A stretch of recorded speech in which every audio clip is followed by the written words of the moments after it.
आणि माझा अनुभव असा आहे की मी 2020 साली आले होते. मला त्यावेळेस कमरेचा त्रास होता, पण माझं नाव हेमा जळगावकर, वय माझं 52 आणि कमरेचा त्रास होता तो माझा थांबला.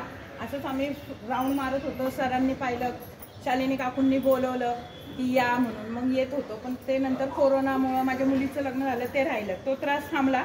आता परत नव्याने मला गुडघ्यांचा त्रास चालू झाला आणि मग गुडघ्यांच्या त्रासामुळे मी म्हटलं आता रोज परत व्यायाम चालू करावं म्हणून यायला लागले.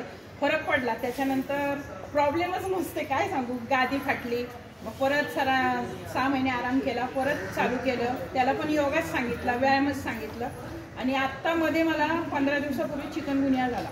त्याच्यावर मी 8 दिवस झोपून होते, 8-10 दिवस. मग नंतर फारच त्रास ठणकायला लागलं. तर मग डॉक्टरांना मी म्हटलं मी अशा ठिकाणी योगाला जाते. तर त्यांनी सांगितलं की तुम्ही योगा करा, प्राणायाम करा, त्यांनी तुमचे त्रास पूर्ण बंद होतील. आणि खरंच तसं झालं. मी चालू केलं, दुखत होतं तरी येत होते.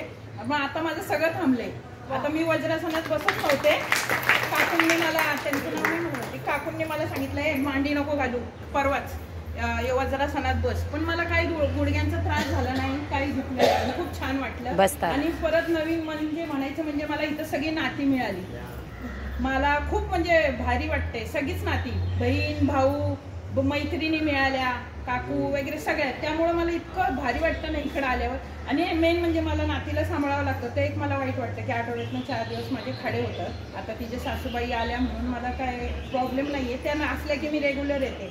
पण ते पण खूप भारी वाटतं की आपण घरातलं थोडंसं ताणतणाव विसरून जातो. मग त्यामुळं मी सगळ्यांना हे म्हणेन की तुम्ही सगळे या. इथं आल्यावर खूप शारीरिक त्रास थांबतात, मानसिक त्रास पण जातात आणि आनंद फार वाटतो. त्यामुळे सर्वांनी योगाला या आणि फ्रेश होतं. छान.